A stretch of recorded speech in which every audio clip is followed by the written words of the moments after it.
We all think we're prepared for a bad week. But what happens if the power grid, the supply chains, everything we rely on just stops? For months? Well, today, we're going to break down a pretty plausible 90-day timeline for a national grid down event, drawing from some great analysis by the City Prepping channel. Because in a crisis like this, knowing what's coming is probably the single biggest advantage you can have. And this quote right here, this really sets the stage. It's a pretty stark reminder of just how thin that veneer of civilization really is. The source points out that most people, if they're lucky, might be prepared for a week. After that, the entire rulebook gets thrown out the window. So let's lay it out. We're talking about a true national catastrophe. No electricity, no running water, and guess what? No one is coming to help. So let's walk through the phases of how this would likely unfold, because if you understand the timeline, you can start to think about how to navigate it. Okay, this brings us to what is, without a doubt, the most critical period, the very beginning. The source calls it the golden window, and for good reason. The choices you make in just the first few hours, they have this massive ripple effect on your chances of survival. This is where the whole game is won or lost. What's really crazy is just how fast everything we consider normal evaporates. That first 24 hours might feel weirdly calm, almost like a snow day. But by day 2, your credit cards are plastic rectangles. Cash is king. And by day 3, the illusion is completely shattered. Everyone realizes help isn't on the way, desperation sets in, and that's when things get truly dangerous. So, inside that 24-hour golden window, you have one fundamental choice to make. Do you stay or do you go? And you cannot take this decision lightly. You have to be brutally honest with yourself. Can you actually defend your location? Can you last 90 days? Because after that first day, the roads become absolute death traps, and that window to travel safely doesn't just close, it slams shut for good. All right, here's your immediate action plan. First things first, water. Those municipal systems are gonna fail. Fill your tubs, your sinks, every single container you have. While that's happening, you're making that stay or go call. At the same time, you're trying to get intel, any radio, scanner, anything that might give you information. That last-minute trip to the store, that's an absolute last resort. And if you have to go, remember, cash is the only thing that's gonna work. So once we're past those first chaotic 72 hours, we slide into what the source calls the unraveling. This is the first couple of weeks, and it's where all the systems we take for granted don't just bend, they completely and utterly break. This is where you see the failures just cascade. Forget 911, you are your own first responder now. The grocery store shelves are empty and they're not getting refilled. The taps run dry and sanitation systems fail. Sure, they might declare martial law, but who's left to enforce it effectively? And in that power vacuum, new groups start to form to create their own kind of order.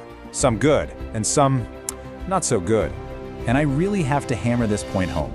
If you did not get out in those first 24 hours, you are not getting out. The roads are just graveyards of abandoned cars, and they're controlled by desperate, dangerous people. For better, for worse, you are locked into your location. Since you're not going anywhere, your new #1 priority is simple: disappear. You need to become a ghost in your own home. Cover the windows, don't use lights at night. The source gives a great tip. Cook your food plain, then add spices later. Why? Because you don't want cooking smells drifting down the street, attracting the wrong kind of attention. The goal is to be completely unseen and unheard. Okay, so after about a month, that initial shock starts to fade, and what's left is the new reality. We're not talking about short-term crisis management anymore. This is about long-term survival. And the very idea of individual survival, well, it starts to give way to something else entirely. Now this is a tough one, but we have to look at it. The source gives a pretty grim but realistic estimate. In a 90-day collapse, as many as a third of the population might not make it, whether from sickness, violence, or just a lack of resources. That's the cold, hard math of a world without systems. But right on the heels of that sobering number comes what might be the single most important point in this whole breakdown. The idea of the lone wolf survivor, out there on their own, it's a complete and dangerous myth. In any kind of populated area, survival stops being an individual sport. It becomes a team sport. And this is your lifeline. It's called a mutual assistance group, or a MAG. Really, it's just a formal name for you and your neighbors banding together. Think about it. You can't stand guard 24/7 by yourself, right? You can't be a doctor, a security expert, and a gardener all at once. By pooling your skills and your manpower, a group can do what one person never could. create security, stability, and a real chance to rebuild. So when you look at the long-term picture, what does being prepared actually mean? It turns out, it's not just about how much stuff you have stockpiled. Your most valuable assets become what you know and who you know. Just look at how the value here shifts over time. Your supplies, your stockpile, absolutely critical for those first few weeks, no doubt about it. But as time goes on, your practical skills, knowing first aid, how to fix things, how to grow food, they become way more valuable. And then towering over everything else is your community. Your network of people is the ultimate force multiplier. So here's the bottom line.